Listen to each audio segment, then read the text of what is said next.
Hi friends, welcome back our channel teaching word. दोस्तों, कल प्लेटी हेलमिंथेस कंप्लीट हो गया था।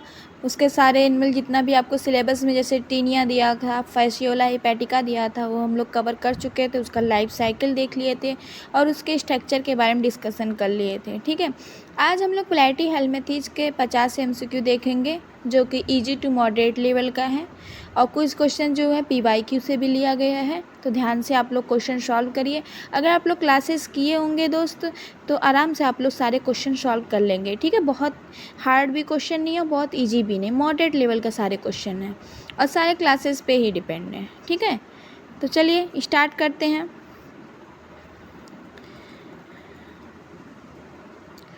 टॉपिक 50 क्वेश्चन है इसका। ठीक है, और वीडियो पसंद आए तो लाइक करिए, शेयर भी कीजिएगा और जो लोग चैनल पे नए हैं प्लीज़ चैनल को सब्सक्राइब कर दीजिएगा। पहला क्वेश्चन है इसमें, प्लेटी हेलमिंथेस किस प्रकार के जीव होते हैं। आज PPT से पढ़ा रही हूँ दोस्त, PDF से थोड़ा सा एडजस्ट कीजिएगा। हाँ, फ़ोन में थोड़ा इशू आ गया था।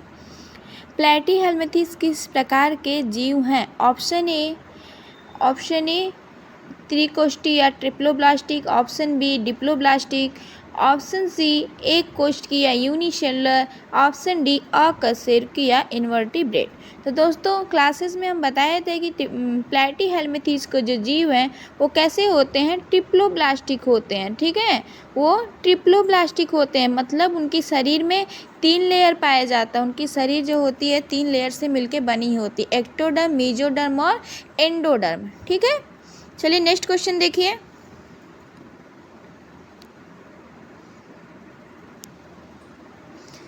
नेक्स्ट क्वेश्चन नंबर 2, प्लेटी हेलमिंथेस का शरीर कैसा होता है। प्लेटी हेलमिंथेस का शरीर कैसा होता है। ऑप्शन ए गोलाकार, ऑप्शन बी चपटा, ऑप्शन सी त्रिकोणी, ऑप्शन डी लंबाकार। तो दोस्तों, प्लेटी हेलमिंथेस के जो सारे जीव हैं उनका शरीर कैसा होता है, चपटा होता है। कैसा होता है, चपटा होता है। कैसा होता है, चपटा होता है। एक मिनट, क्या लग जा रहा है। तो ऑप्शन बी सही हो गया, इसीलिए इसको फ्लैट वर्म भी बोलते हैं। ठीक है, नेक्स्ट क्वेश्चन, क्वेश्चन 3, प्लेटी हेलमिंथेस किस प्रकार की सिमेट्री रखते हैं। प्लेटी हेलमिंथेस किस प्रकार की सिमेट्री रखते हैं। ऑप्शन ए गोलाकार सिमेट्री, ऑप्शन बी द्विपार्श्विक सिमेट्री, ऑप्शन सी, एक मिनट फ्रेंड्स, ऑप्शन सी त्रिपार्श्विक सममिति, ऑप्शन डी असममिति। तो दोस्तों, क्लासेस में बताए थे कि प्लेटी हेलमिंथेस के जीवों के पास एक स्पेशल कैरेक्टर होता है कि वह बाईलेटरल सिमेट्री प्रदर्शित करते हैं। बाईलेटरल सिमेट्री प्रदर्शित करते हैं। बाईलेटरल सिमेट्री कहने का मतलब क्या है, उनके शरीर के बीचों बीच अगर काटा जाए तो उनके शरीर को 2 तलों में डिवाइड किया, कुल 2 भागों में डिवाइड किया जा सकता है। ठीक है, जो क्वेश्चन आप लोग को आ रहा है तो क्वेश्चन नंबर और उसका आंसर आप लोग कमेंट बॉक्स में खुद ही कीजिए। मेरे आंसर देने से पहले आप लोग खुद आंसर दीजिए ताकि आप लोग को इतना समझ में आए कि हाँ, मेरा इतना क्वेश्चन सॉल्व हो रहा है। आप अपने आप को खुद जांचिए दोस्त। तो चलिए नेक्स्ट देखते हैं। प्लेटी हेलमिंथेस के शरीर गुहा को क्या बोलते हैं या क्या कहते हैं। Option A coelomate, option B acoelomate, option C छद्म सिलोमेट, ऑप्शन डी यूमेटोजोआ। तो दोस्तों, क्लासेस में हम डिस्कस किए थे कि प्लेटी हेलमिंथेस के जो जीव होते हैं वो कैसे होते हैं, असिलोमेट होते हैं। उनके शरीर में कोई गुहा, कोई कैविटी नहीं पाई जाती है। ठीक है, नेक्स्ट देखिए।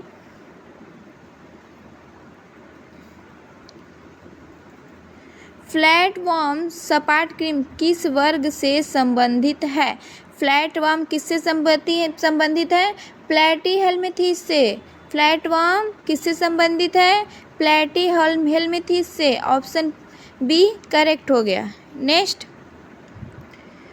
क्वेश्चन नंबर 6, प्लेटी हेलमिंथेस की उत्सर्जन प्रणाली किससे बनी होती है। प्लेटी हेलमिंथेस की उत्सर्जन प्रणाली किससे बनी होती है। Option A nephridia, option B ज्वाला कोशिकाएं, ऑप्शन सी गुर्दे, ऑप्शन डी मिल। तो दोस्तों आप लोग को पता ही होगा प्लैटीहेल्मिंथेस में एक स्पेशल कैरेक्टर पाया जाता है जो कि बहुत ही इम्पॉर्टेंट है, जिसको फ्लेम सेल या ज्वाला कोशिका भी बोलते हैं। फ्लेम सेल या ज्वाला कोशिका या पोर्टोनिफ्रेडिया, इसका सारा नाम इसी का है। ठीक है, तो इस हिसाब से ऑप्शन बी करेक्ट हो गया। क्वेश्चन नंबर 7 में दिया टेपवर्म या टीनिया का उदाहरण है। टेपवर्म मतलब कोई बोल रहा है कि टेपवर्म जो है टीनिया है वो किस वर्ग से संबंधित है। टीनिया किस वर्ग से संबंधित है? Option A Turbellaria, option B वर्ग टेमाटोडा, ऑप्शन सी वर्ग सेस्टोडा, ऑप्शन डी वर्ग नेमाटोडा। तो दोस्तों टेपवर्म जो है अभी कल की क्लासेस में बताया गया था, टेपवर्म जो है वो सेस्टोडा से संबंधित है, क्लास सेस्टोडा से संबंधित है। नेक्स्ट देखिए लीवर फ्लूक या फैसियोला हेपेटिका का संबंध किस वर्ग से है? Option A Turbellaria, option B Trematoda, option C Cestoda, option D Nematoda. तो दोस्तों लीवर फ्लूक जो होता है वह किससे संबंधित है? टर्बेलेरिया से संबंधित है। किससे? टर्बेलेरिया से संबंधित है। नेक्स्ट देखिए प्लैटीहेल्मिंथेस के अधिकांश जीव किस प्रकार के होते हैं? प्लैटीहेल्मिंथेस के अधिकांश जीव किस प्रकार के होते हैं? ऑप्शन ए स्वतंत्र जीवन वाले, ऑप्शन बी परपोषी या पैरासाइट होते हैं, ऑप्शन सी स्वपोषी होते हैं, ऑटोट्रॉप्स होते हैं। ऑटोट्रॉप्स मतलब अपना भोजन खुद बनाने वाला। तो क्या प्लैटीहेल्मिंथेस के जो जीव हैं वो स्वयं अपना भोजन बनाते हैं? नहीं बनाते हैं, वह किसी पे डिपेंड होते हैं। तो मतलब वो कैसे होते हैं? पैरासिटिक होते हैं। ठीक है, पैरासाइट्स होते हैं, मतलब परपोषी होते हैं। ठीक है, 9 का ऑप्शन बी सही हो गया। नेक्स्ट देखिए क्वेश्चन नंबर 10 टेपवर्म के शरीर खंडों को क्या कहते हैं? टेपवर्म के शरीर खंडों को क्या कहा जाता है? Option A prostomia, option B proglottids, option C metamere, option D segment.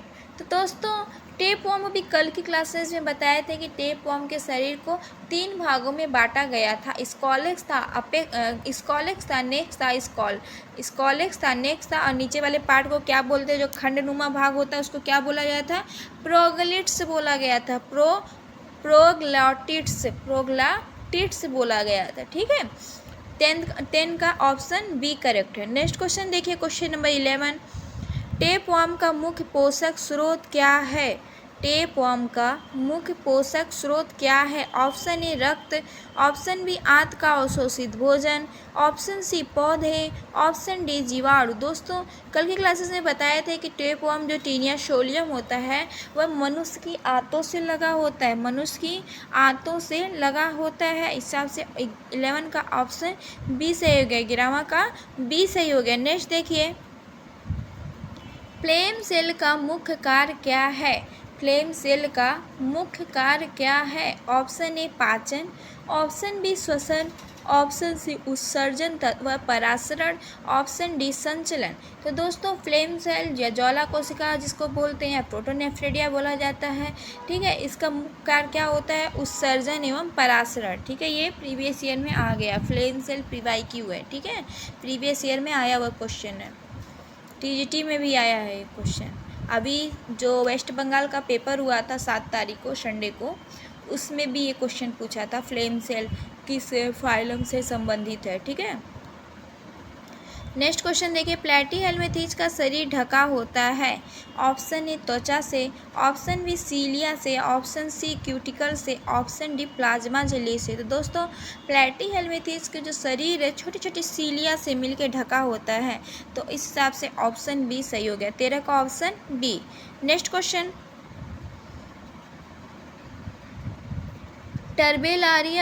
टर्बेलेरिया वर्ग के अधिकांश जीव किस प्रकार के होते हैं? टर्बेलेरिया वर्ग के अधिकांश जीव किस प्रकार के होते हैं? ऑप्शन ए मुक्तजीवी,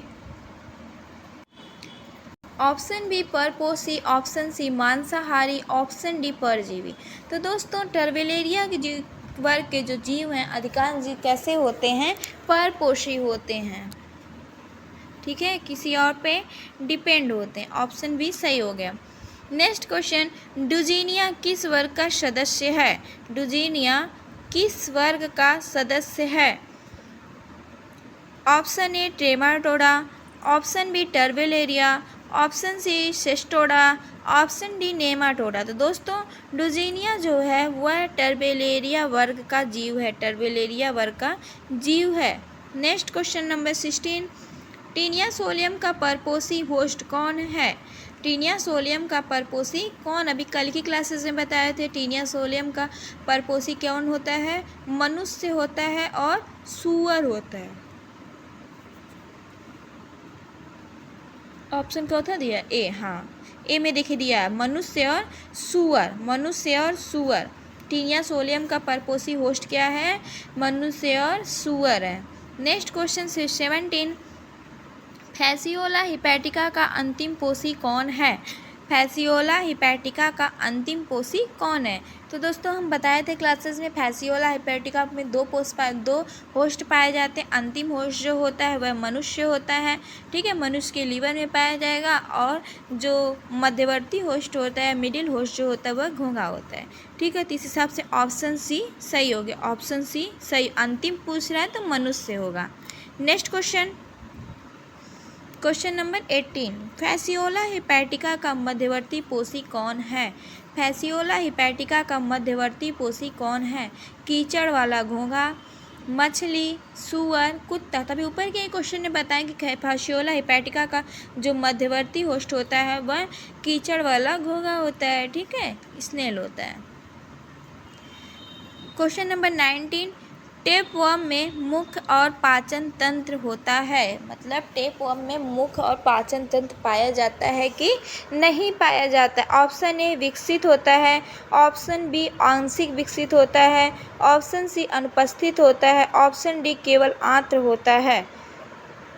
तो दोस्तों टेपवर्म में मुख और पाचन तंत्र दोनों क्या होता है? अनुपस्थित होता है, दोनों नहीं पाया जाता। जो ऊपर वाला पार्ट उसको स्कॉलेक्स बोलते हैं, ना कि वो मुख है, वह सकिंग का काम करता है, ठीक है। चलिए नेक्स्ट क्वेश्चन देखिए, क्वेश्चन नंबर 20, प्लेटीहेल्मिंथेज का प्रजनन सामान्यतः होता है। प्लेटीहेल्मिंथेज में प्रजनन कैसे होता है? मतलब रिप्रोडक्शन कैसे होता है? एक सेकेंड, हाँ दिया तो है। ऑप्शन ए केवल लैंगिक, ऑप्शन बी केवल अलैंगिक, ऑप्शन सी दोनों लैंगिक व अलैंगिक दोनों, और ऑप्शन डी में दिया है ना तो लैंगिक ना तो अलैंगिक। दोस्तों प्लेटीहेल्मिंथेज में लैंगिक और अलैंगिक दोनों प्रकार से रिप्रोडक्शन होता है, दोनों प्रकार से प्रजनन होता है। क्वेश्चन नंबर 21 देखिए, टेपवर्म के शरीर का पहला भाग क्या कहलाता है? टेपवर्म के शरीर का पहला भाग क्या कहलाता है? Option A scolex, option B neck, option C proglottid, option D rostellum. तो दोस्तों पहला भाग जो टेपवर्म के शरीर का होता है उसको क्या बोलते हैं? स्कॉलेक्स बोलते हैं। देखिए नेक हो गया, ये वाला जो पार्ट है, ये वाले पार्ट को क्या बोला जाता है? स्कॉलेक्स बोला जाता है, ठीक है। इस पे 4 ठो सकर्स पाए जाते हैं, 4 ठो सकर पाए जाते हैं जो मनुष्य के हाथों से चिपकने का काम करते हैं, ठीक है।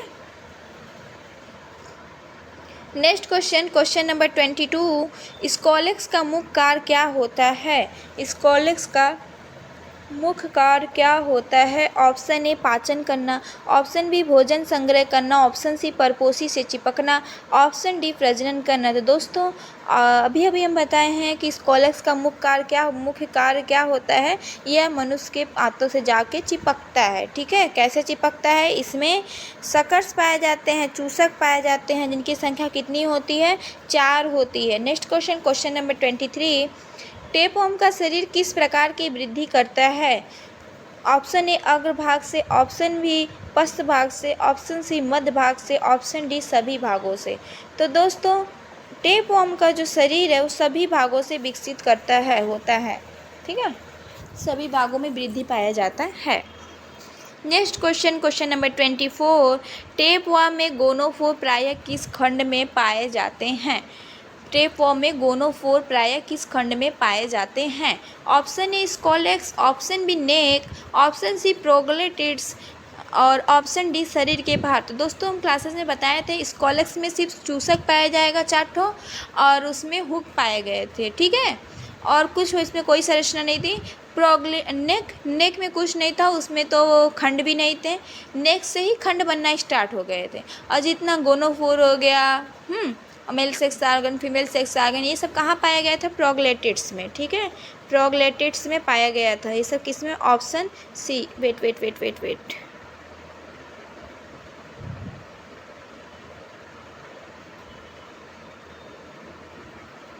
कहाँ गया? 24 था ना, 24 का सी होगा।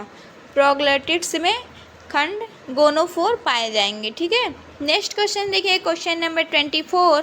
फैसियोला हिपैटिका की अंडे किस स्थान से बाहर निकलते हैं? फैसियोला हिपैटिका की अंडे किस स्थान से बाहर निकलते हैं?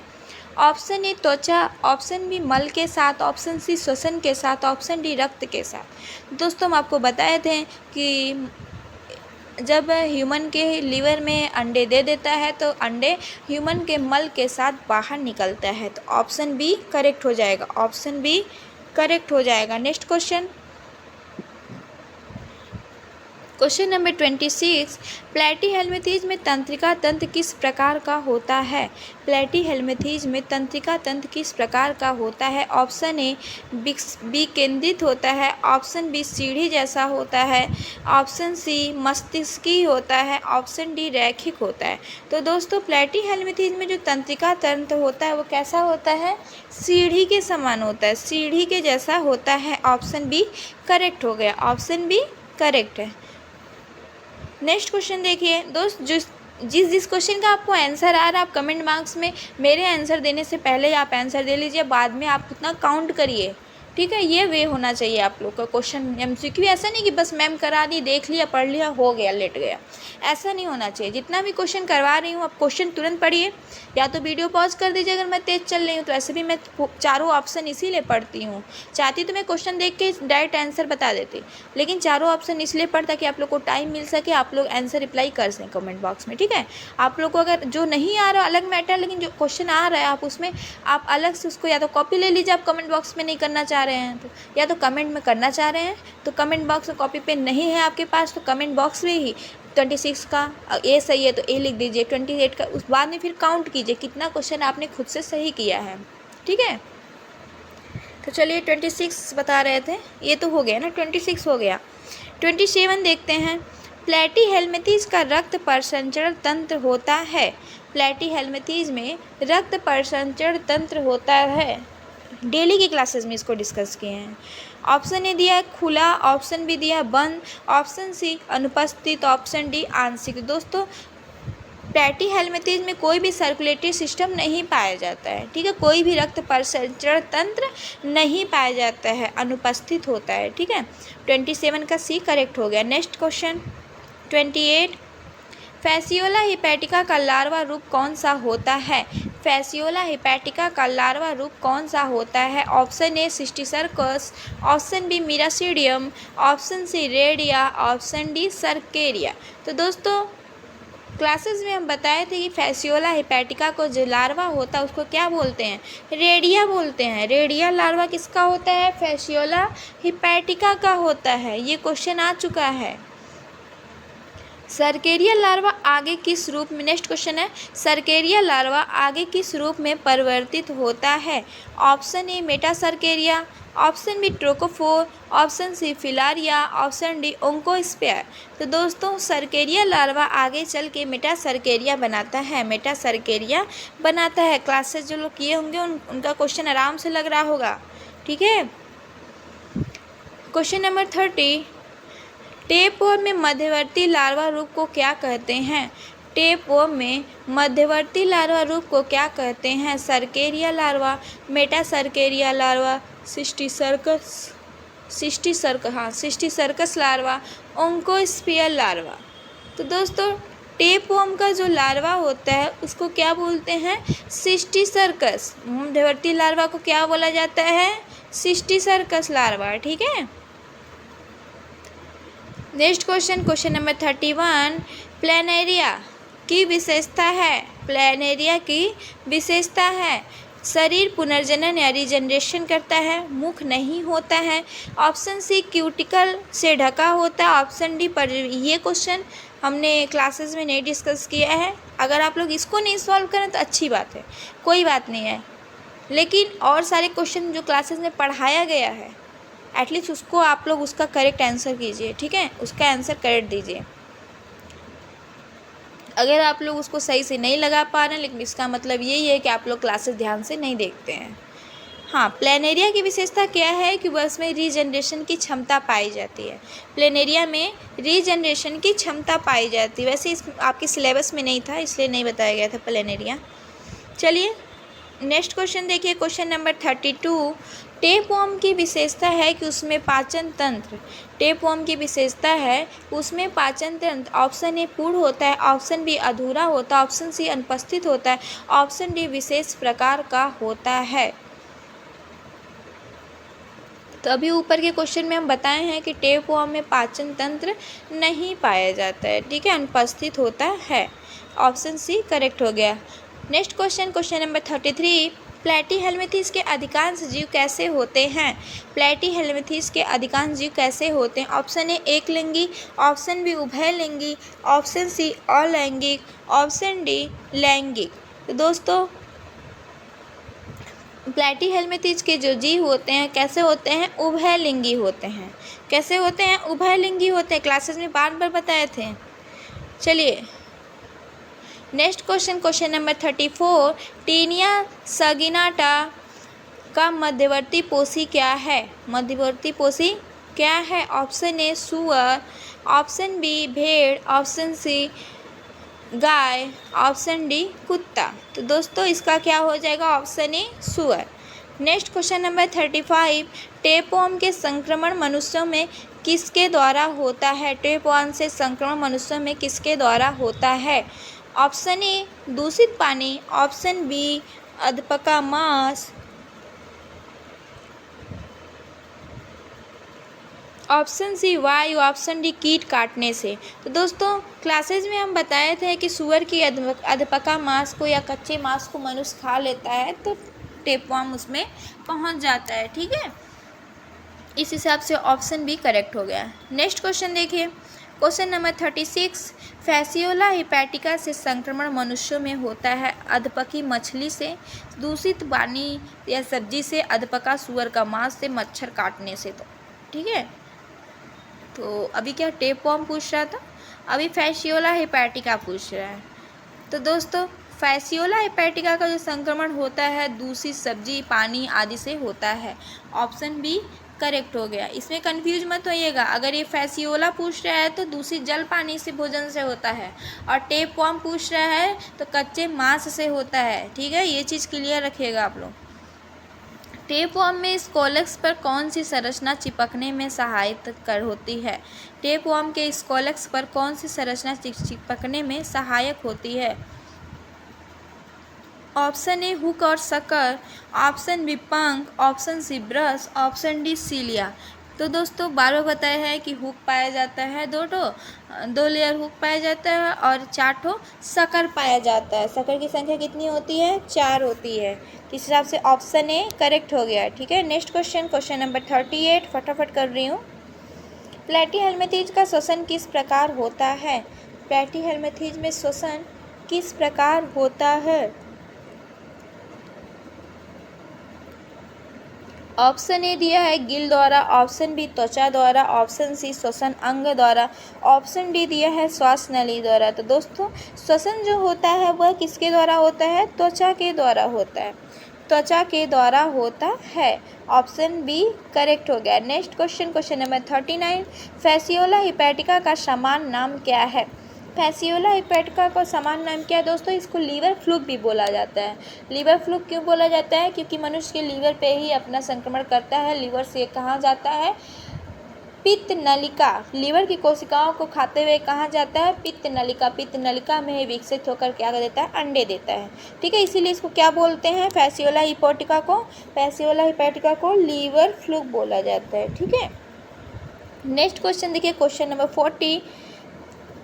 एक मिनट, हाँ, क्वेश्चन नंबर 40, सिस्टिस्टोमा किस वर्ग का सदस्य है? सिस्टिस्टोमा किस वर्ग का सदस्य है? Option A Trematoda, option B Turbellaria, option C Cestoda, option D Annelida. तो दोस्तों किस वर्ग का सदस्य है? ट्रेमाटोडा का है। किस वर्ग का है? Trematoda. Option A correct. Next question, question number 41, Schistosoma का सामान्य नाम क्या है? इसको क्या बोलते हैं? ब्लड फ्लूक बोलते हैं। ब्लड फ्लूक बोलते हैं। ठीक है, फैसियोला हिपैटिका, लीवर फ्लूक, क्या था? सिस्टिस्टोमा क्या है? Blood fluke. Next question, question number 42, सिस्टिस्टोमा की विशेषता है कि यह होता है उभयलिंगी, एक लिंगी, अलैंगिक, बहुलिंगी। तो क्या होता है? उभयलिंगी होता है। उभयलिंगी होता है। क्वेश्चन नंबर 43, फटाफट कीजिए, ज़्यादा लंबी वीडियो ना बने, ताकि आप लोग एक दो बार रिवीजन भी कर लीजिए वीडियो का। प्लैटीहेल्मिंथेस का लार्वा रूप सामान्यतः किसमें विकसित होता है? प्लैटीहेल्मिंथेस का लार्वा रूप सामान्यतः किसमें विकसित होता है? ऑप्शन ए जल में, ऑप्शन बी प्रथम पोषी में, ऑप्शन सी अंतिम पोषी में। ठीक है, तो वह किसमें अधिकतर किसमें विकसित होता है? प्रथम पोषी में। प्रथम पोषी में। Next question, question number 44, Taenia solium के अंडे मनुष्य के किस रोग का कारण बन सकते हैं? टीनिया सोलियम के अंडे मनुष्य में किस रोग का कारण बन सकते हैं? Option A cysticercosis, option B हैजा, option C typhoid, option D malaria. कल की क्लासेस में ही बताए थे कि मनुष्य में कौन सा रोग काज करता है? सिस्टिसर्कोसिस करता है। कौन सा रोग? Cysticercosis. Next question, question number 45, प्लैटीहेल्मिंथेस का मुख्य लक्षण है? प्लैटीहेल्मिंथेस का मुख्य लक्षण है ऑप्शन ए खंडित शरीर, ऑप्शन बी चपटा एवं असिलोमेट, ऑप्शन सी पूर्णपाचन, ऑप्शन डी रेखी शरीर।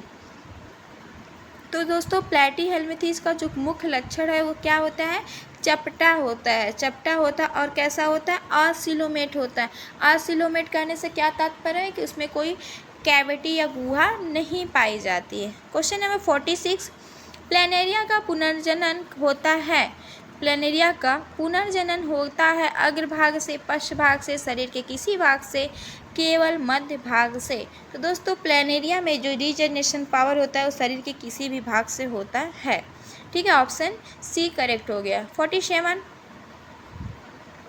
टेपवर्म का जीवन चक्र एक पोषी में, मतलब टेपवर्म का जो लाइफ साइकिल है कितने परपोषी में कंप्लीट होता है ये पूछ रहा है। ठीक है, ऑप्शन ये दिया है एक पोषी में, ऑप्शन बी 2 पोषियों में, ऑप्शन सी 3 पोषियों में, ऑप्शन डी केवल पानी में। दोस्तों टेपवर्म को जो लाइफ साइकिल है वो कितना होता है? 2 होस्ट में कंप्लीट होता है। 2 होस्ट में कंप्लीट होता है। क्वेश्चन नंबर 48, फैसियोला हिपैटिका के अंडे किस लार्वा में बदलते हैं?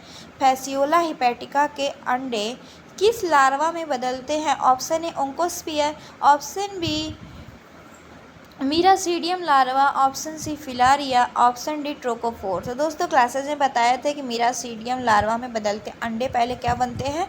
मीरासीडिया बनाते हैं। ठीक है, फिर इसके बाद रेडिया बनाते हैं, फिर सर के रेडिया बनाते हैं। याद है ना सारा लाइफ साइकिल? क्वेश्चन नंबर 49 और 50 दोनों क्वेश्चन आप खुद करेंगे। ये दोनों का आंसर मैं नहीं बताऊंगी, पढ़ दे रही हूँ बट आंसर नहीं बताऊंगी। आप लोग कमेंट बॉक्स में दोनों का आंसर दीजिएगा। 49 क्या दिया है? ब्लड फ्लूक का संक्रमण मनुष्यों में किससे होता है? ब्लड फ्लूक का संक्रमण मनुष्यों में किससे होता है? दूषित पानी में स्नान करने से, अधपका मांस खाने से, दूषित सब्जियां खाने से, मच्छर के काटने से। ठीक है, आप लोग इसका आंसर कमेंट बॉक्स में दीजिएगा। क्वेश्चन नंबर भी डाल दीजिएगा, ऐसा नहीं सिर्फ आंसर दीजिए, क्वेश्चन नंबर डाल के आंसर दीजिएगा। एंड लास्ट क्वेश्चन है क्वेश्चन नंबर 50। प्लेटीहेल्मिंथेस की यह विशेषता है कि यह ऑप्शन ए खंडित और सिलोमेट होता है, ऑप्शन बी चपटा शरीर असिलोमेट होता है, परपोषी होता है, ऑप्शन सी पूर्ण पाचन तंत्र होता है, गील पाया जाता है, ऑप्शन डी बाह्य कंकाल से ढके होते हैं। ये तो बहुत ईजी है दोस्त, ये तो आई थिंक सब लोग बता ले जाएंगे। ठीक है, तो आज यहीं तक, कल हम लोग नेक्स्ट फाइल हम स्टार्ट करेंगे। जो लोग चैनल पे नए हैं चैनल को सब्सक्राइब कर लीजिए और वीडियो पसंद आए तो लाइक शेयर भी कीजिए। ठीक है, thank you so much. Like share and subscribe to our channel teaching bird. Thank you so much दोस्त।